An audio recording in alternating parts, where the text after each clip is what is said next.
Shalom, aqui quem fala é Orhana Bat Elohim, e agora eu vou fazer o estudo da Parashá Vaigash. Vaigash, que no hebraico, né, quer dizer e se aproximou. Né? Então a gente vê que no contexto, né, nós vamos ver na Parashá hoje, que é justamente aquele momento em que Judá, né, se aproxima de Yosef, né, para interceder em favor de Benjamim, para que Benjamim volte com ele para a casa do seu pai. Na Parashá Miquetes, a gente viu que o José, que na ocasião estava como governador no Egito, ele pede para que leve Benjamim até ele e ele libertaria Simeão. Só que esses irmãos, no caso, que eram 9 irmãos já, né, porque Simeão estava preso, eles não poderiam retornar ao Egito sem levar Benjamim. E aí eles levaram Benjamim, só que aí aconteceu aquele episódio da taça, que foi o próprio José que mandou colocar a taça dentro do saco de mantimento de Benjamim, né? No caso, assim, ele criou aquela situação para colocar os seus irmãos à prova. Mas antes da gente continuar com a leitura, a fazer o estudo propriamente dito dessa Parashá, nós vamos começar a leitura de Terrilim, Salmos, capítulo 48, que diz o seguinte: Grande é o Eterno e muito digno de ser louvado na cidade do nosso Deus, seu santo monte, belo e sobranceiro é a alegria de toda a terra. O monte Sião, para os lados do norte, a cidade do grande rei. Nos palácios dela, Deus se faz conhecer como alto refúgio. Por isso, eis que os reis se coligaram e juntos sumiram-se. Bastou lhes vê-lo e se espantaram. Tomaram-se de assombro e fugiram apressados. O terror ali os venceu e sentiram dores como de parturiente. Com o vento oriental, destruíste as naus de Tarsis. Como temos ouvido dizer, assim o vimos na cidade do Eterno dos Exércitos, na cidade do nosso Deus. Deus a estabelece para sempre. Pensamos, ó Deus, na tua misericórdia no meio do teu templo. Como o teu nome, ó Eterno, assim o teu louvor se estende até os confins da terra. A tua destra está cheia de justiça. Alegre-se o monte Sião, exultem as filhas de Judá, por causa dos teus juízos. Percorrei a Sião, rodeai-a toda, contai-lhe as torres. Notai bem os seus baluartes, observai os seus palácios, para narrardes às gerações vindouras. E que este é Deus, o nosso Elohim para todo sempre, ele será nosso guia até a morte. Vamos agora fazer a leitura de Bereshit, Gênesis, do capítulo 44, 18 até 47, 27. Então Judá se aproximou dele e disse: Ah, Senhor meu, rogo-te, permite que teu servo diga uma palavra aos ouvidos do meu senhor, e não se acenda a tua ira contra o teu servo, porque tu és como o próprio Faraó. Meu senhor perguntou a seus servos: Tendes pai ou irmão? E respondemos a meu senhor: Temos pai já velho, um filho da sua velhice, o mais novo, cujo irmão é morto. E só ele ficou de sua mãe, e seu pai o ama. Então disseste a teus servos: Trazei-mo para que ponha os olhos sobre ele. Respondemos ao meu senhor: O moço não pode deixar o pai. Se deixar o pai, este morrerá. Então disseste a teus servos: Se vosso irmão mais novo não descer convosco, nunca mais me vereis o rosto. Tendo nós subido a teu servo, meu pai, e a ele repetido as palavras do meu senhor, disse nosso pai: Voltai, comprai-nos um pouco de mantimento. Nós respondemos: Não podemos descer, mas se nosso irmão mais moço for conosco, desceremos, pois não podemos ver a face do homem, se este nosso irmão mais moço não estiver conosco. Então nos disse teu servo, nosso pai: sabeis que minha mulher me deu 2 filhos. Essa minha mulher me deu 2 filhos, ele se refere a Raquel, tá? Que deu José e o Benjamim, caçula. Um se ausentou de mim, e eu disse, certamente foi despedaçado, e até agora não o vi mais. Se agora também tirardes este da minha presença, e lhe acontecer algum desastre, farei descer as minhas cãs, com pesar à sepultura. Agora, pois, indo eu a teu servo, meu pai, e não indo o moço conosco, visto a sua alma estar ligada com a alma dele, vendo ele que o moço não está conosco, morrerá, e teus servos farão descer as cãs de teu servo nosso pai com tristeza à sepultura. Porque teu servo se deu por fiador por este moço para com meu pai, dizendo, se eu não tornar a trazer-te, serei culpado para com meu pai todos os dias. Agora, pois, fique teu servo em lugar do moço, por servo de meu senhor, e o moço que suba com seus irmãos. Porque como subirei eu a meu pai, se o moço não for comigo, para que não veja eu o mal que a meu pai sobrevirá. Bom, vamos comentar aqui que dentre os irmãos, Judá foi quem se aproximou de José, né? Houve essa aproximação de Judá para interceder em favor do pai, né? Para que o Benjamim retornasse com eles. A gente tem que lembrar o seguinte: primeiro, quem teve a ideia de vender José para o Egito foi esse mesmo Judá, né? Judá vendeu José ao Egito por 20 moedas de prata. E no livro dos Justos, ele relata que Judá, ele se arrependeu, né, juntamente com seus irmãos, depois da venda, eles se arrependeram de ter feito o que fizeram com José. Só que aí não tiveram mais como, vamos dizer assim, recuperá-lo, né? Não conseguiram mais localizar ele. Então, ou seja, ninguém sabia do paradeiro dele até então. Então, Judá, ele se colocou numa posição de, vamos dizer assim, de guarda do Benjamim, né? Se acontecesse alguma coisa a Benjamim, Judá, a culpa cairia toda sobre Judá, né? Judá, ele ficou sob a responsabilidade de cuidar de Benjamim para que nenhum mal lhe sucedesse. E esse foi um voto, inclusive, que ele fez ao pai.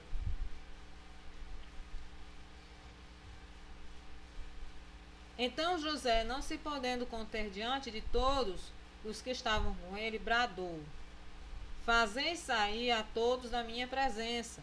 E ninguém ficou com ele quando José se deu a conhecer a seus irmãos. Bom, no livro dos Justos, eu vou falar aqui de forma resumida. A princípio, Judá, ele tentou de uma forma branda convencer José a liberar Benjamim para voltar com eles. Só que a situação começou a ficar tensa, né? Porque o povo hebreu na época, né? Eles eram reconhecidos pelos povos ali da redondeza, ali, inclusive os egípcios, como um povo extremamente forte. Então, ele, inclusive, Judá, ele fez até algumas ameaças, inclusive até lembrou a José, né, do que houve com a cidade de Siquém por conta do episódio do estupro de Diná. Então, ele disse, inclusive os irmãos dele não falaram nada, mas o próprio Judá, ele disse que faria ao Egito a mesma coisa que foi feito a Siquém pelo Benjamim, né? Porque no caso Siquém foi por conta de Diná e Egito por causa de Benjamim. Então ele já teve uma postura totalmente diferente, por mais que Benjamim ele era tão amado pelo pai quanto José. Porém, ele não, como é que se diz? Ele já teve uma postura não de ciúmes como ele tinha com relação a José, né? Por conta desse amor, dessa afeição que o pai, que Jacó tinha com José, né? Ele já não teve esse ciúme em relação a Benjamim, pelo contrário, ele teve um cuidado. Então, isso já foi depois de muita discussão, né? Discussões e ameaças e por aí vai, né? Então foi realmente uma prova a qual José colocou seus irmãos, né? E em especial Judá, né? Judá, que foi justamente aquele que encabeçou, né, o cabeça da ideia da venda, partiu de Judá, né? E a gente vê dentro desse próprio texto uma relação, né, com a questão messiânica, vamos dizer assim, porque a gente sabe que José, ele tem a gente pode fazer uma associação dele com o Mashiach Yeshua, né? Yeshua, ele nasceu pobre, ele não tinha, como é que se diz? Ele não tinha, vamos dizer assim, aquele. Porque o povo judeu naquela época, quando a gente fala de povo judeu, a gente especifica o reino de Judá, né? O que sobrou do reino de Judá, que estava sob o domínio dos romanos na época de Yeshua. Então, e eles estavam esperando quem? Um rei, vamos dizer assim, à altura de um rei romano, para, vamos dizer assim, peitar Roma, né? Para libertar os judeus naquela ocasião do Império Romano. Quando Yeshua surgiu em cena, né, eles não reconheceram Yeshua como sendo Mashiach naquela ocasião. Embora isso não foi todo mundo. Isso foi uma parte que não reconheceu. Já a outra parte, né, que seguiu ele após que reconheceu o Mashiach. Mas nós vamos especificar que até os dias de hoje nós temos um grupo dentro do meio judaico, tá? Alguns judeus que até hoje não reconhecem Yeshua como sendo o Mashiach, que é o caso dos judeus ortodoxos, né? Aquele grupo dos judeus ortodoxos. E alguns, se eu não me engano, acho que liberais, reformistas, né? Que não creem em Yeshua, não creem em Yeshua como sendo Mashiach. Então, tem uma representação interessante quando a gente fala de Yosef. Por quê? Porque Yosef, ele estava onde? Estava no Egito. Estava no Egito com roupas romanas, com roupas egípcias, com nome egípcio, que não era chamado de Yosef, mas Zafenat Paneah, que ele era chamado no Egito. Inclusive, a gente já viu isso no estudo anterior, né? No paraxá anterior a gente já viu isso. Então, ele não tinha mais aquela identidade hebreia, né? E o Mashiach, Yeshua, ele passou pela mesma situação, né? Foi vendido, entregue aos gentios, no caso ele foi morto pelos gentios, pelos romanos, e dentro do cristianismo ele tem a roupagem romana, aquele aspecto romano. Porém, não vamos colocar aqui a questão da abolição da Torá, que isso aí foi uma coisa criada pelos pais da igreja. Isso não foi criada por Yeshua, tá? Yeshua mesmo, ele diz que ele não veio para abolir a Torá. Isso está escrito, tá? Ele não veio para abolir a Torá, mas para cumprir. Ele é a Torá viva, tá? O verbo, ou seja, o verbo, a palavra que se fez carne, tá? Isso não tem nada a ver com trindade, como tem religiões, grupos religiosos que pregam isso. Então, depois de muita discussão, depois de muita ameaça, né, José, não podendo mais se conter diante de todos os que estavam com ele, bradou: fazer sair todos da minha presença. Ninguém ficou com ele quando José se deu a conhecer a seus irmãos. Outra coisa também interessante que a gente pode observar que essa prova que o próprio José coloca para os irmãos, a gente poderia considerar ali uma situação de juízo, né? É como se os irmãos de José tivessem passado por um julgamento, né, pelo que eles fizeram ao próprio José. E aí a pergunta vem: o povo que um dia lá atrás, enfim, arquitetou a morte de Yeshua, será que eles não vão passar pela mesma coisa, ou eles não têm passado por esse juízo, talvez desde essa época, né?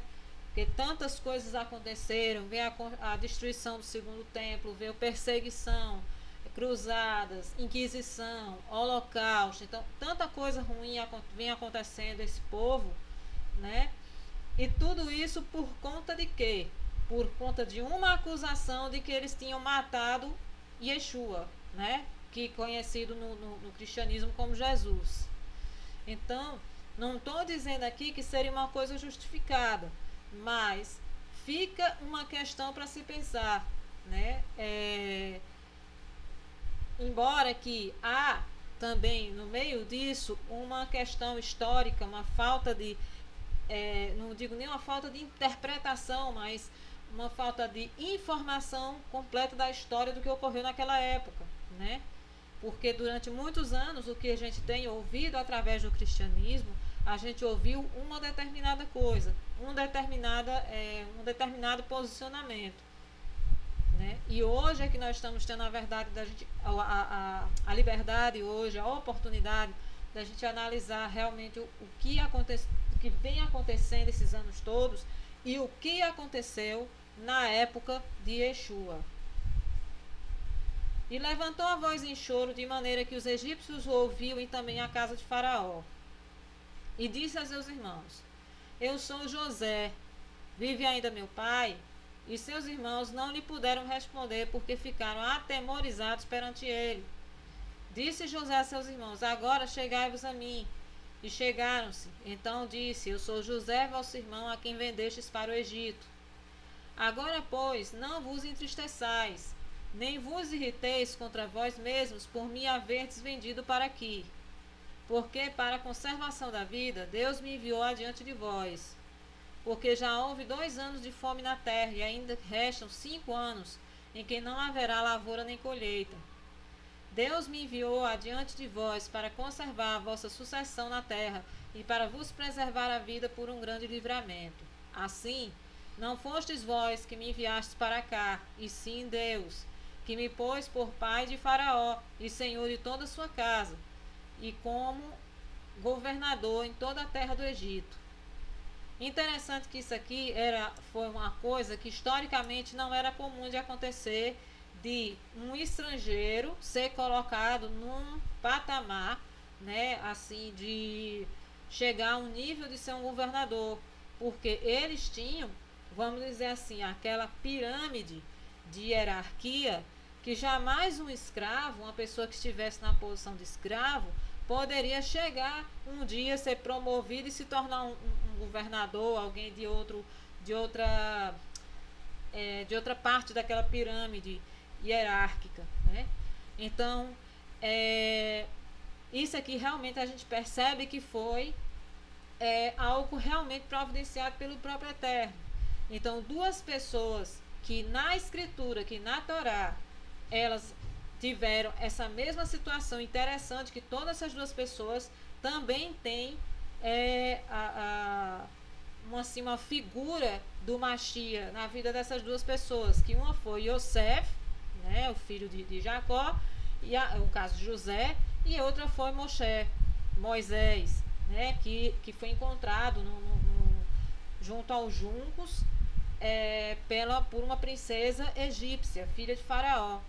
Então, essas 2 pessoas que teve a história muito parecida nesse sentido, foram as únicas que subiram a hierarquia, que saíram do status de escravo para um nível mais alto da pirâmide hierárquica, tá? Então, essa circunstância foi coisa realmente criada, dada pelo próprio Eterno a essas 2 pessoas, a José e Moisés, tá?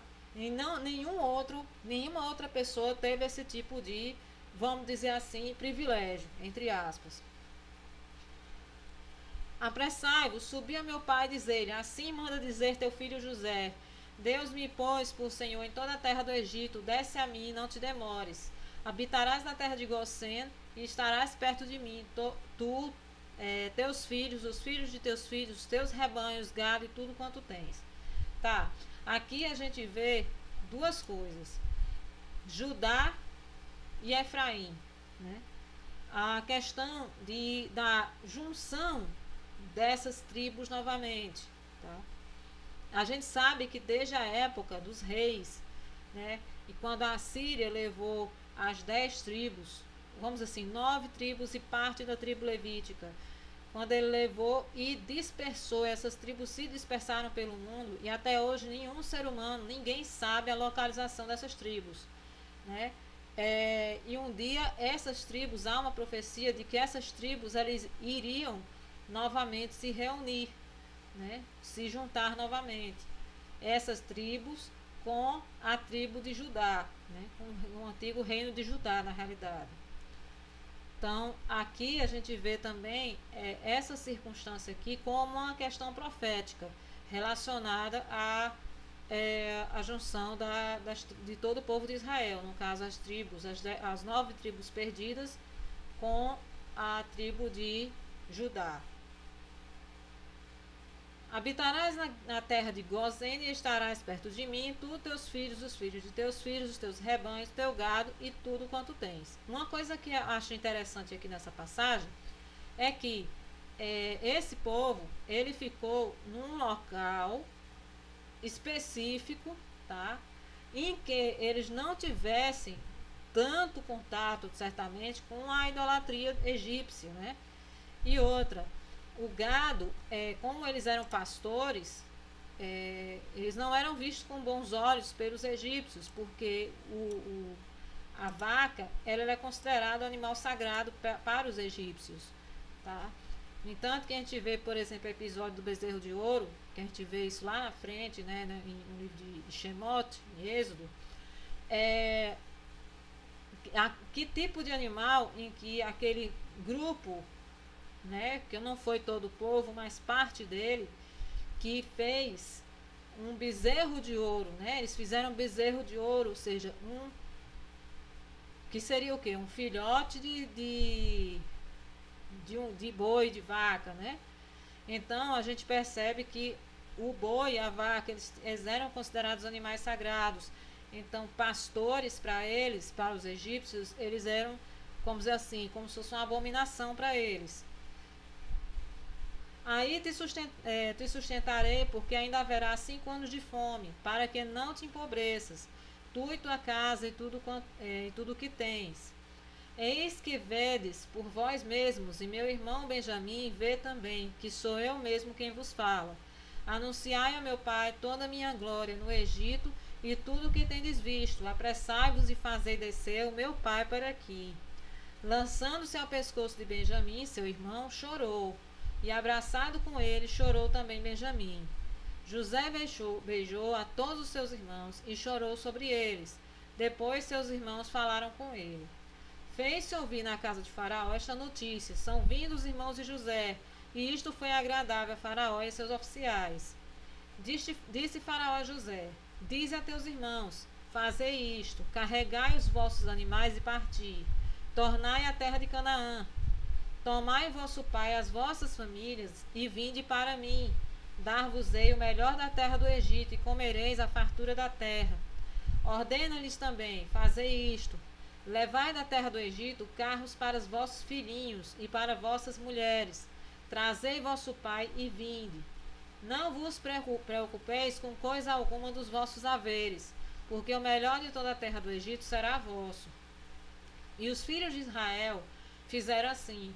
José lhes deu carros, conforme o mandado de Faraó, também lhes deu provisão para o caminho, e a cada um de todos eles deu vestes festivais, mas a Benjamim deu 300 moedas de prata e 5 vestes festivais.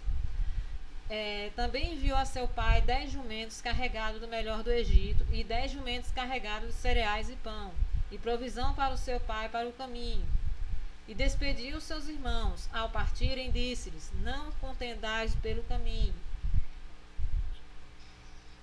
Então subiram do Egito e vieram à terra de Canaã, a Jacó seu pai, e lhe disseram: José ainda vive e é o governador de toda a terra do Egito. Com isto o coração lhe ficou como sem palpitar, porque não lhes deu crédito. Porém, havendo-lhes eles contado todas as palavras que José lhes falara, e vendo Jacó seu pai os carros que José enviara para levá-lo, reviveu-se-lhe o espírito, e disse Israel: Basta, ainda vive meu filho José, irei e o verei antes que eu morra. Partiu, pois, Israel com tudo o que possuía e veio a Berseba e ofereceu sacrifícios ao Eterno, ao Deus de Isaque seu pai.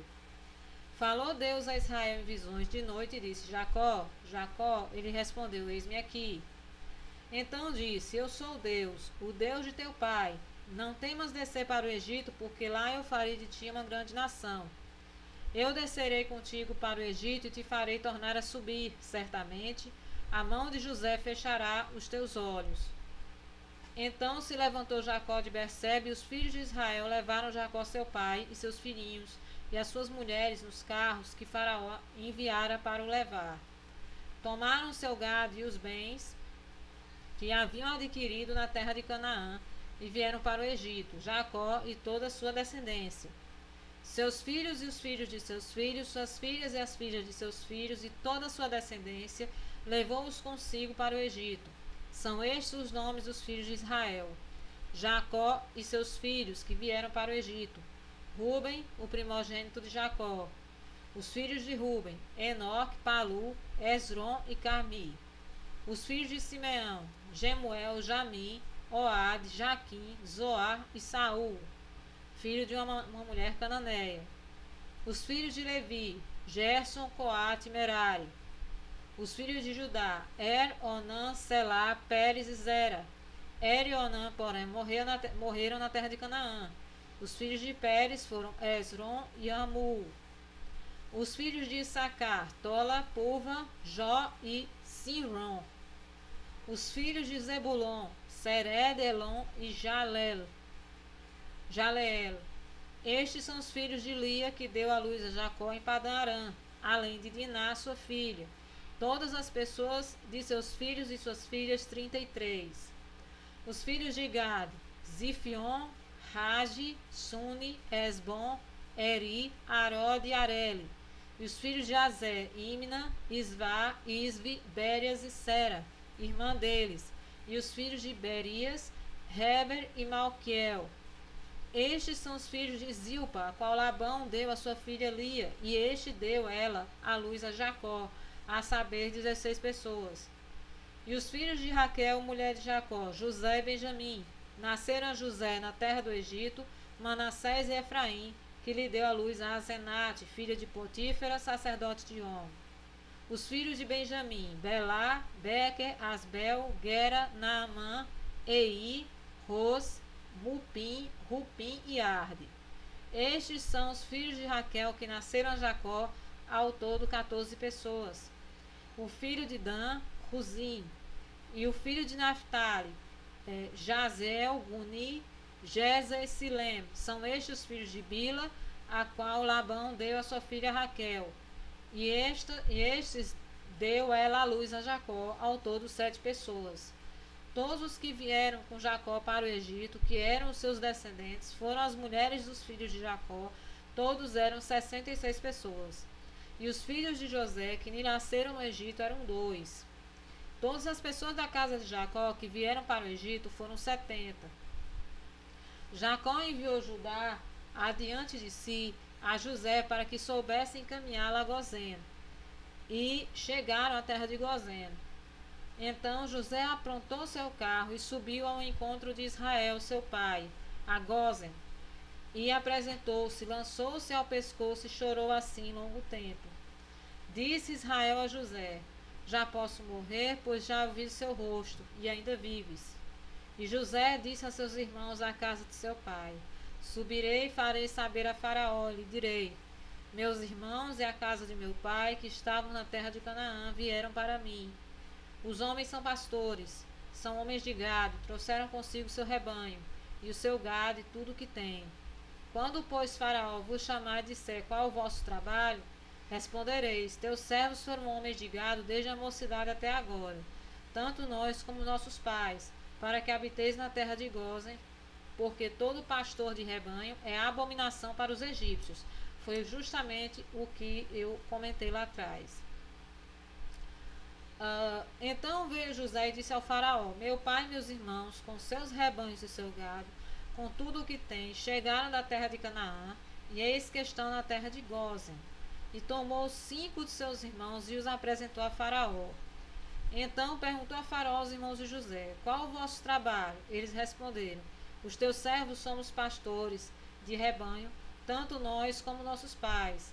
Disseram mais a Faraó: viemos para habitar nesta terra, porque não há pasto para o rebanho de seus servos, pois a fome é severa na terra de Canaã. Agora, pois, te rogamos, permitas habitem os teus servos na terra de Gósen. Então disse Faraó a José: teu pai e teus irmãos vieram a ti. A terra do Egito está perante ti. No melhor da terra faz habitar teu pai e teus irmãos. Habitem na terra de Gósen. Se sabes haver entre eles homens capazes, põe-nos por chefes do gado que me pertence. Trouxe José a Jacó seu pai e o apresentou a Faraó. E Jacó abençoou a Faraó. Perguntou Faraó a Jacó: quantos são os dias dos anos de sua vida? Jacó lhe respondeu: os dias dos anos das minhas peregrinações são 130 anos. Poucos e maus foram os dias dos anos da minha vida, e não chegaram os dias dos anos da vida de meus pais, no dia das suas peregrinações. E tendo Jacó abençoado a Faraó, saiu de sua presença. Então José estabeleceu a seu pai e seus irmãos, e lhes deu possessão na terra do Egito, no melhor da terra, na terra de Ramsés, como Faraó ordenara. E José sustentou de pão a seu pai e seus irmãos e toda a casa de seu pai, segundo o número de seus filhos. Não havia pão em toda a terra, porque a fome era muito severa, de maneira que desfalecia o povo do Egito e o povo de Canaã por causa da fome. Então José arrecadou todo o dinheiro que se achou na terra do Egito e na terra de Canaã, pelo cereal que compravam, e o recolheu à casa de Faraó. Tendo-se acabado, pois, o dinheiro na terra do Egito e na terra de Canaã, foram todos os egípcios a José e disseram: dá-nos pão, porque haveremos de morrer em tua presença, porquanto o dinheiro nos falta. Respondeu José: se nos falta o dinheiro, trazei vosso gado. Em troca do vosso gado eu vos suprirei. Então trouxeram seu gado a José, e José lhes deu pão em troca de cavalos, de rebanho, de gado e de jumentos, e o sustentou de pão aquele ano em troca de seu gado. Fim daquele ano, foram a José no ano próximo e lhe disseram: não ocultaremos a meu senhor que se acabou totalmente o dinheiro. Meu senhor já possui os animais. Nada mais nos resta diante de meu senhor, senão nosso corpo e a nossa terra. Interessante que isso foi uma coisa que aconteceu dos próprios egípcios, né? Terem que se oferecer, vamos dizer assim, como escravo, né? Porque eles já tinham vendido tudo o que tinha para não passar fome, né?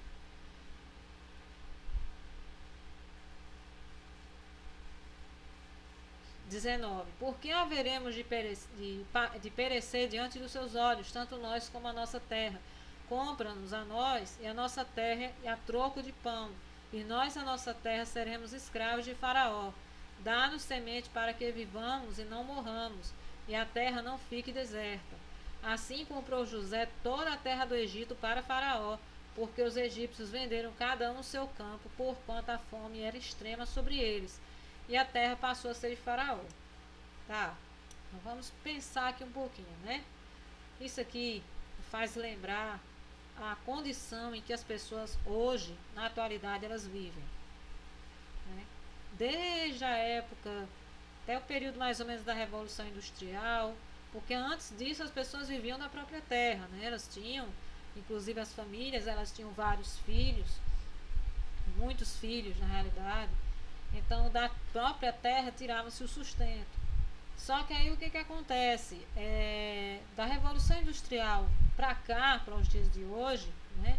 Pessoas deixaram a zona rural para tentar a vida nas grandes cidades, e aí foram se aglomerando pessoas, melhor, nas grandes cidades não, elas se tornaram grandes cidades depois de um determinado período de tempo, né?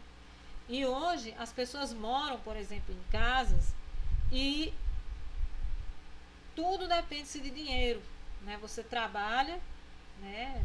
Vamos dizer assim, você está como escravo de um sistema em que você trabalha, recebe o salário, pega seu salário e compra de mantimento, compra de vestuário, enfim, você se mantém com aquilo ali, você não tira mais da terra o seu sustento, você tem que trabalhar para receber um salário, né?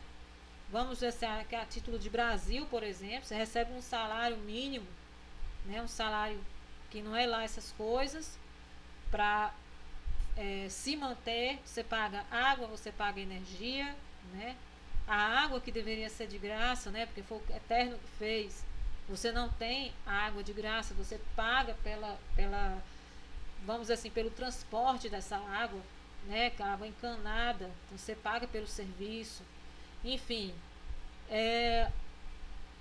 E sem contar que as casas, você não tem uma autonomia de dizer assim, essa casa é 100% minha, não dou nada ao Estado. Não, você tem que pagar também, porque você paga IPTU, né? Você tem despesa, se você vende uma propriedade, você tem que pagar uma parte dessa propriedade ao governo, né? Você tem um veículo, você não tem total liberdade de circular pelas ruas sem pagar os impostos, você tem que pagar o imposto. Então, essa circunstância aqui, do que aconteceu na terra do Egito, faz muito lembrar isso, né? Até dá para fazer essa associação com os dias de hoje, né? Porque o povo, ele está realmente escravo do sistema, né? Só não leva a chibata, né? Não tem aquele castigo em termos de castigos físicos, né? Mas se você não trabalha, você não tem como se manter, né? Se você não tiver um emprego, né? Você fica 100% dependente dos outros. E até as empresas também ficam dependentes do Estado. Então, assim, você observa que, no caso aí, José ele comprou toda a terra do Egito, dos próprios egípcios, para o faraó. Então, o povo ele ficou 100% dependente do faraó. Você tem uma noção, né? Quanto ao povo, ele o escravizou de uma a outra extremidade da terra do Egito. Somente a terra dos sacerdotes não a comprou ele, pois os sacerdotes tinham porção de Faraó e eles comiam a sua porção que Faraó lhes tinha dado, por isso não venderam a sua terra. Então disse José ao povo: Eis que hoje vos comprei a vós outros e a vossa terra para Faraó. Aí tendes semente, semeai a terra. Das colheitas dareis o quinto a Faraó, e as 4 partes serão vossas para as sementes do campo. Então aqui seria um tipo de feudalismo, né? Se a gente for analisar, porque basicamente o período feudal era basicamente assim. Você tinha aquele, como é que se diz? Tinha lá, vamos dizer assim, um castelo lá com os nobres que eram sustentados pelos camponeses, né? Que você trabalhava e tinha que dar um percentual do seu trabalho a esses nobres. Então era basicamente dessa forma. E as 4 partes serão vossas para a semente do campo e para o vosso mantimento e dos que estão em vossas casas, e para que comam as vossas crianças. Responderam eles: A vida nos tem dado.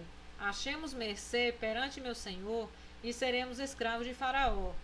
E José estabeleceu por lei até o dia de hoje que, na terra do Egito, tirasse Faraó o quinto. Só a terra dos sacerdotes não ficou sendo de Faraó. Assim, habitou Israel na terra do Egito, na terra de Gósen. Nela tomaram possessão e foram fecundos e muitos se multiplicaram. Então, essa paraxá tem muita coisa interessante assim, a gente ser analisada, não só para aquelas questões do passado, né? Históricas, como também para os dias de hoje, né? Bom, fazer a leitura agora da Haftará, que se encontra em Ezequiel, capítulo 37, versos de 15 a 28, que diz o seguinte: Veio a minha palavra do Eterno dizendo: Tu, pois, ó filho do homem, toma um pedaço de madeira e escreve nele, para Judá e para os filhos de Israel, seus companheiros. Depois toma outro pedaço de madeira e escreve nele, para José, pedaço de madeira de Efraim, e para toda a casa de Israel, seus companheiros. Ajunta-os um ao outro, faze deles um só pedaço, para que se torne apenas um na tua mão. Quando te falarem os filhos ao seu povo, dizendo, não nos revelarás o que significam essas coisas, tu lhes dirás, assim diz o Deus eterno, eis que tomarei pedaço de madeira de José, que esteve na mão de Efraim, e das tribos de Israel suas companheiras, e o ajuntarei ao pedaço de Judá, e farei deles um só pedaço, e se tornarão apenas um na minha mão. Está aqui a profecia que eu estava falando durante a leitura da Torá. Os pedaços de madeira em que houveres escrito estarão na tua mão perante eles. Diz-lhes, pois, assim diz o Deus eterno, eis que eu tomarei os filhos de Israel dentre as nações, para onde eles foram, e os congregarei de todas as partes, e os levarei para a sua própria terra. Farei deles uma só nação na terra, nos montes de Israel, e um só rei será rei de todos eles. Nunca mais serão duas nações, nunca mais para o futuro se dividirão em dois reinos. Nunca mais se contaminarão com seus ídolos, nem com as suas abominações, nem com qualquer das suas transgressões. Livrá-los-ei de todas as suas apostasias em que pecaram, e os purificarei. Assim eles serão o meu povo, e eu serei o seu Deus. O meu servo Davi reinará sobre eles. Todos eles terão um só pastor, andarão nos meus juízos, guardarão os meus estatutos e os observarão. Esse meu servo Davi, ele está se referindo aqui à descendência de Davi, tá? Seria o rei que vem da sua linhagem, da linhagem davídica, tá? Que nós sabemos aqui que é Yeshua, né? Quando ele retornar, né? Habitarão na terra que dei ao meu servo Jacó, na qual vossos pais habitaram. Habitarão nela, eles e seus filhos, e os filhos de seus filhos para sempre. E Davi, meu servo, será seu príncipe eternamente. Farei com eles aliança e paz, será aliança perpétua. Estabelecê-los-ei e os multiplicarei, porém o meu santuário no meio deles para sempre. O meu tabernáculo estará com eles. Eu serei o seu Deus, eles serão o meu povo. As nações saberão que eu sou eterno, que santifico a Israel, quando o meu santuário estiver para sempre no meio deles. E para concluir, eu vou fazer a leitura da Brit Hadashah, que se encontra em Lucas, capítulo 6, versos 9 a 16. Então disse Yeshua a eles, que vos parece? É lícito no Shabat fazer o bem ou o mal? Salvar a vida ou deixá-la perecer? E fitando todos ao redor, disse ao homem, estende a mão. E assim o fez, e a mão lhe foi restaurada. Mas eles se encheram de furor e discutiram entre si quanto ao que fariam a Yeshua. Naqueles dias retirou-se para o monte a fim de orar e passou a noite orando ao Eterno. E quando amanheceu, chamou a si os seus talmidim, discípulos, e escolheu 12 entre eles, os quais deu também o nome de Shelihim, caso seriam emissários. Shimon, a quem acrescentou o nome de Kefa, tá? Kefa, para quem não sabe, é Pedro, que a gente conhece como Pedro. Andrei, seu irmão, Jacó e Yohanan, Filipos e Bartalmai, Matitiarro e Toma, Yaakov ben Raufai e Shimon chamando Zelote, Yehudá ben Yaakov, Yehudá de Quiriote. Esse Yehudá de Quiriote é o que a gente conhece como Judas Iscariotes, né? Quando se fala Yehudá, que é Judá de Quiriote, era uma região, tá? Que se tornou traidor. Então aqui a gente vê a questão dos 12 emissários, tá? Simão Kefa, né? Simão Pedro, André, Tiago e João, né? Jacob, Yohanan, Tiago e João, Filipe e Bartalmai. E Matitiarro, que nós conhecemos como Mateus, Tomé, Jacob ben Raufai, que é Tiago, no caso filho de Alfeu, Shimon, chamado Zelote, acho que é Raufai, é Alfeu, vou conferir aqui. Shimon chamado Zelote, Yehudá ben Yaakov, que é Judá, filho de Tiago, e Judá de Quiriote, que é o Judas Iscariotes, que se tornou traidor. Eu vou só dar uma conferida aqui se é realmente o Tiago, filho de Alfeu.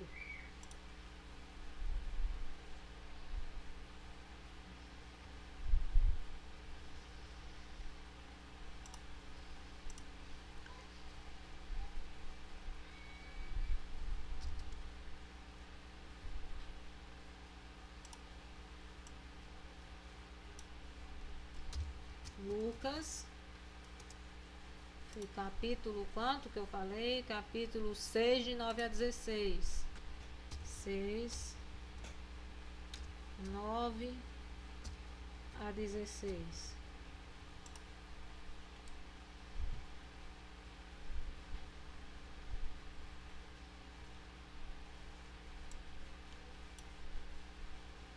Vamos conferir aqui, né?